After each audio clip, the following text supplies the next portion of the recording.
Halo teman-teman, perkenalkan nama aku Zahid. Aku adalah seorang YouTuber yang fokus di pengembangan diri dan semacamnya. Selain itu juga aku hobi lari. Tahun ini aku akan lari maraton insya Allah di bulan September. Kemudian aku juga hobi traveling ke sana kemari. Dan saat ini aku udah independen secara finansial dari orang tuaku. Alias aku nggak minta lagi uang jajan dari mereka. Aku bayar sewa dari penghasilanku sendiri, bayar untuk keinginan dan kebutuhanku dengan uang yang kuhasilkan sendiri. Aku mengatakan ini semoga sebagai social proof aja supaya teman-teman tahu bahwa informasi yang akan aku berikan pada video kali ini semoga ada hasil atau ada sesuatu yang mendukungnya dan bukan cuma opini belaka. Aku lihat belakangan ini banyak banget semacam demam pada saham dan reksadana dan semacamnya, dan aku yakin bahwa memang ada tempatnya untuk hal-hal seperti ini. Tapi kalau misalnya kita ngikutin katanya Alex Hormozi, misalnya ke S&P 500, itu kemungkinan kita dapat return per tahun sekitar 7%. Jadi kalau misalnya kita sekarang invest 1 juta, mungkin tahun depan kita bisa dapat sekitar 70.000 rupiah. Tapi kalau misalnya kita invest ke S&Me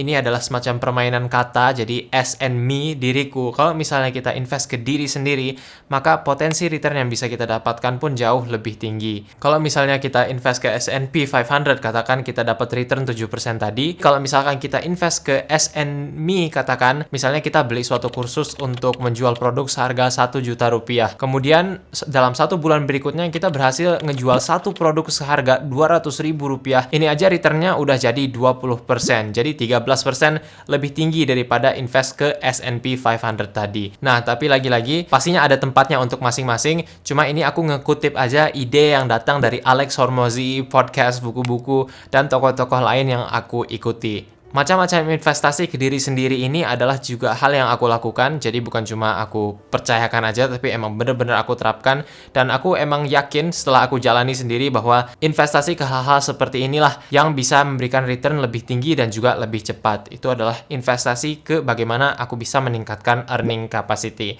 Dan ketika aku ngomong kayak gini, ini bukan berarti kita hanya harus bisa belajar skill-skill yang berkaitan dengan keuangan, kayak accounting, kayak marketing, dan semacamnya, tapi ini juga bisa berkaitan dengan skill-skill lain kita. Misalnya kita hobi biologi, kita bisa invest ke diri sendiri untuk mengembangkan skills kita di sana.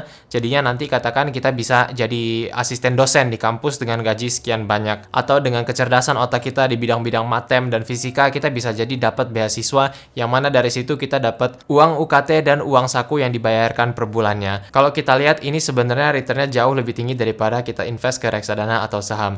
Lagi-lagi harus aku ulangin, semuanya punya tempatnya masing-masing, tapi ini lebih kayak ke kalau misalnya kita punya resource terbatas, kemana dulu yang kita alokasikan. Nah, kalau aku sendiri, kalau misalnya aku punya resource terbatas, aku alokasikan dulu ke 4 hal yang nanti akan aku sebutkan, baru nanti sisanya aku berikan ke tabungan atau investasi dalam bentuk reksadana, saham, dan semacamnya. Bentuk investasi ke diri sendiri, ke edukasi, ke pengembangan skills yang pertama yang bisa kita lakukan adalah investasi ke buku. Menurutku ini adalah salah satu bentuk investasi yang terbaik dan yang termurah.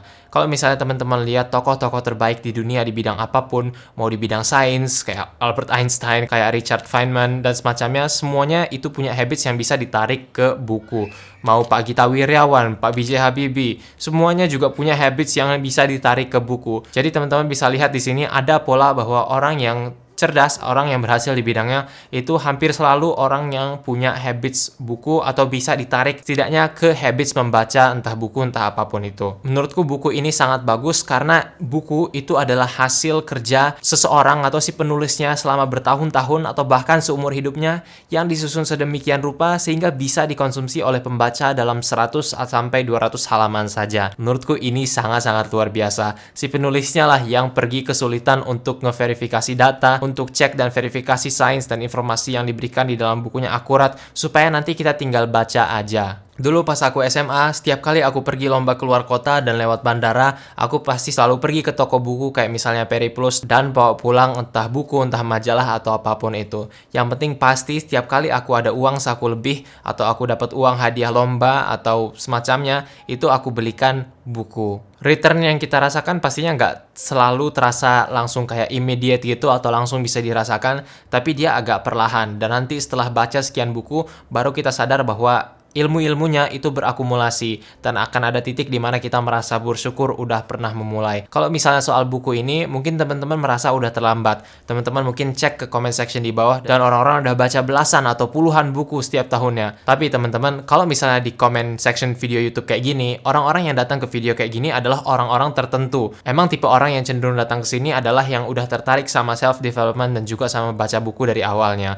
Tapi kalau misalnya kita tarik ke populasi secara umum, orang-orang yang baca buku itu masih dikit banget. Jadi kalau misalnya teman-teman mau mulai sekarang, teman-teman punya head start yang sangat-sangat jauh. Nah, satu kekurangan dari buku ini adalah bahwa kadang kita nggak bisa memverifikasi apa yang kita baca dan tafsirannya. Kadang-kadang kita menarik kesimpulan, tapi ya kita nggak tahu sebenarnya kesimpulan kita itu akurat atau enggak. Nah, di sini aku ada bentuk investasi kedua yang menurutku sangat bagus, itu adalah investasi ke coach atau mentor. Dari berbagai macam hal yang aku lakukan, aku sangat-sangat mendapat keuntungan dari mempunyai coach atau mentor. Dulu pas aku mau daftar beasiswa ke kampus, itu juga aku ada seorang yang membimbingku dalam penulisan esai dan semacamnya. Aku sempat ada di kursusnya Ali Abdal yang part-time YouTuber Academy. Ini adalah salah satu kursus YouTube tersukses sepanjang sejarah, dan aku nggak lebay-lebayin di sini, tapi emang kenyataannya begitu. Ini adalah course yang multi-million seperti itu, dan dulu aku sempat jadi studentnya di sana. Sekarang aku udah bekerja. Jadi aku juga beberapa kali masuk ke dalam sesi Zoom, di mana di situ aku bisa ngomong langsung ke Ali Abdal,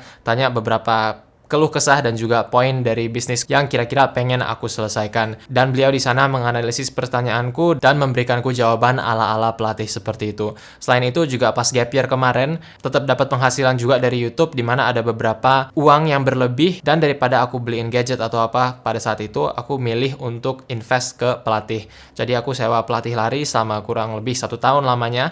Sekarang aku nggak bekerja sama beliau lagi, tapi aku belajar banyak dari sana. Aku rasa coach atau mentor atau pelatih dan semacamnya itu sangat-sangat bagus, karena kita jadi nggak perlu membuat kesalahan yang sama yang udah mereka buat. Mereka udah belajar, udah membuat kesalahan mereka sendiri, dan daripada kita buat kesalahannya sendiri dan bayar ongkos yang lebih mahal untuk itu, bisa jadi ongkosnya dalam bentuk uang, katakan kita cedera dan harus ke rumah sakit dan bayar uang operasi dan semacamnya, atau bisa juga ongkos yang kita bayarkan itu dalam bentuk opportunity. Bisa jadi karena kita larinya salah, kita tiap kali keluar itu pengen maksa cepet-cepet atau personal best terus, akhirnya kita cedera, dan awalnya ada event lari yang bisa kita ikuti, akhirnya harus kita skip dan harus nunggu tahun depan lagi. Dan pasti ini adalah ongkos opportunity yang cukup besar, karena belum tentu tahun depan kita masih bisa atau masih sempat dan semacamnya. Caraku untuk menemukan coach atau mentor ini biasanya cukup dari YouTube aja. Aku ikut-ikutin orang, dan biasanya orangnya itu adalah orang yang udah cukup sering aku tonton. Nanti ada suatu saat di mana mereka tahu-tahu buka sesi coaching, dan aku coba daftar di sana. Karena aku udah pernah nonton konten mereka sebelumnya dari YouTube atau baca blognya dan semacamnya, aku jadi punya rasa percaya yang cukup untuk mempercayakan nih uang dan waktuku dan opportunity-ku dan resource-ku kepada mereka untuk mengajarkanku. Tapi ini nggak selalu accessible, karena biasanya memang coach atau mentor one-on-one, apalagi yang berkaitan dengan bisnis, karena biasanya ini dianggap kayak investasi yang bisa mendatangkan return berkali-kali lipat, cenderung mahal. Jadi kayak misalnya untuk YouTube itu biasanya lebih mahal daripada katakan untuk belajar bahasa, karena YouTube ini adalah suatu bisnis. Nah, kabar baiknya untuk kebanyakan orang sekarang ini udah banyak banget beasiswa mentorship.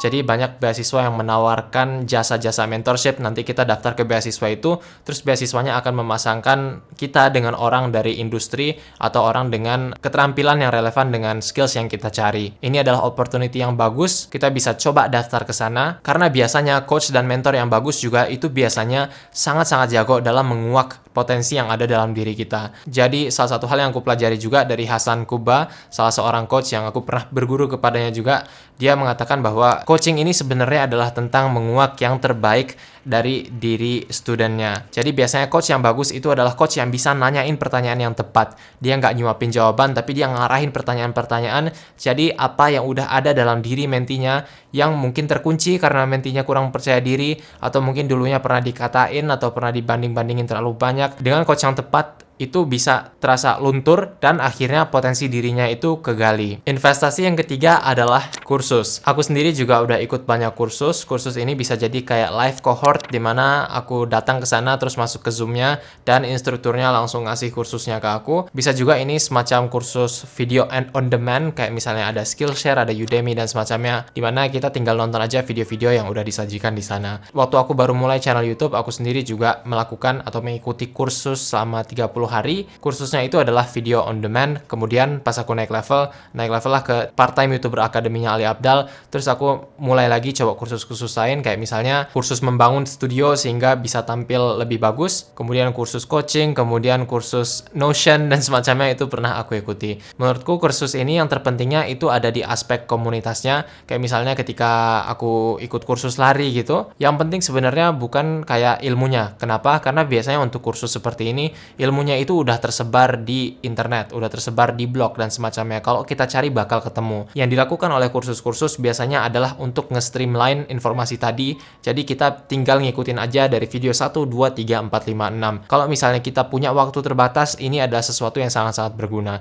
Seringkali tapi menurutku yang paling worth it dari kursus itu adalah efek komunitas yang bisa diberikannya. Kita sangat-sangat terpengaruh oleh lingkungan kita, dan komunitas juga menjadi salah satu poin yang ngebangun lingkungan tersebut sehingga membangun diri dan identitas kita. Ketika aku ikut kursus lari dan semua orangnya berbicara tentang latihannya minggu ini, kemudian target event larinya dalam 1 tahun ke depan, itu membuatku semangat. Itu membuatku juga pengen terjun ke percakapannya. Sehingga setiap kali aku ikut Zoom-nya, kemudian ada peserta-peserta lain, mereka nanyain pertanyaan tentang lari, mereka bercerita tentang pengalaman dan keluh kesah mereka, aku jadi merasa ada kayak ketersambungan gitu, dan itu menjadi pembangun identitas dan konsep diri yang sangat-sangat kuat. Jadi dari investasi ke kursus, kita pertama dapat ilmu yang udah di streamline, jadi kita tinggal konsumsi 1, 2, 3, 4, 5, 6, 7 step by stepnya udah disusun.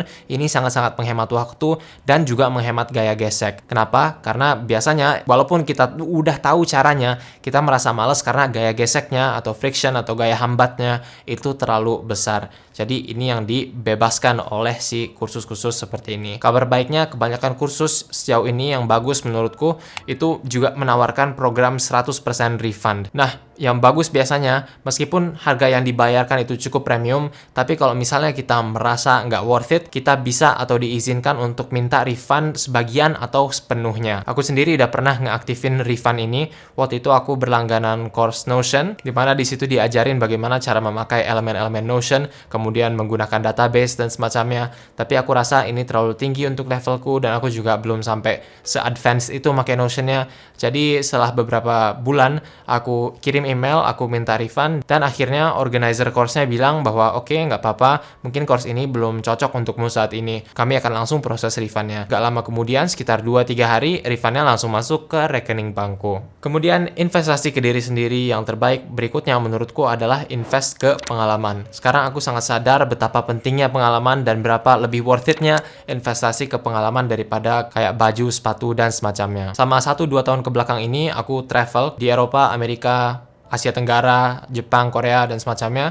Ya, aku berkeliling ke sana, dan setiap kali aku pergi berjalan ke tempat-tempat ini, aku selalu pulang menjadi pribadi yang berbeda. Banyak banget cara pandangku tentang dunia yang berubah, banyak juga cara pandangku tentang diriku sendiri yang berubah. Selalu ada hal baru yang aku dapatkan, dan yang terpenting juga dari experience ini juga bukan soal kayak keuntungan apa yang mungkin kita dapatkan, tapi juga kali ini aku melihatnya sebagai sesuatu yang sangat berharga, karena pada akhirnya uang, return sebanyak apapun itu nggak bakal kita bawa ke kuburan. Dan hidup ini sebenarnya dengan uang yang kita lakukan itu kan untuk menukarkan uang ini dengan pengalaman atau dengan kenangan. Jadi dengan invest ke diri sendiri, kita sebenarnya memenuhi target itu, dimana kita mengumpulkan sebanyak mungkin kenangan atau pengalaman selagi kita masih bisa. Tentunya ini diserahkan ke masing-masing setinggi apa preferensinya dalam mengambil resiko, tapi kalau aku sendiri merasa bahwa travel adalah suatu bagian yang penting dari diriku, dan kayaknya ini semoga kalau misalnya ada opportunity-nya, rezeki, penghasilan, umur, dan semacamnya, ini adalah sesuatu yang pengen aku lakukan secara berkelanjutan. Nggak cuma di lingkup dunia aja, tapi juga di Indonesia dan di lingkungan di mana aku berada. Terima kasih teman-teman, komen di bawah pembelian atau investasi apa yang menurut teman-teman nggak biasa, bukan reksadana, bukan saham, tapi teman-teman merasa itu udah mengubah trajektori atau perjalanan hidup teman-teman sejauh ini. Terima kasih sudah menonton video ini, tonton video lainnya tentang self-development dan semacamnya di sini. Sampai jumpa pada video berikutnya. Terima kasih.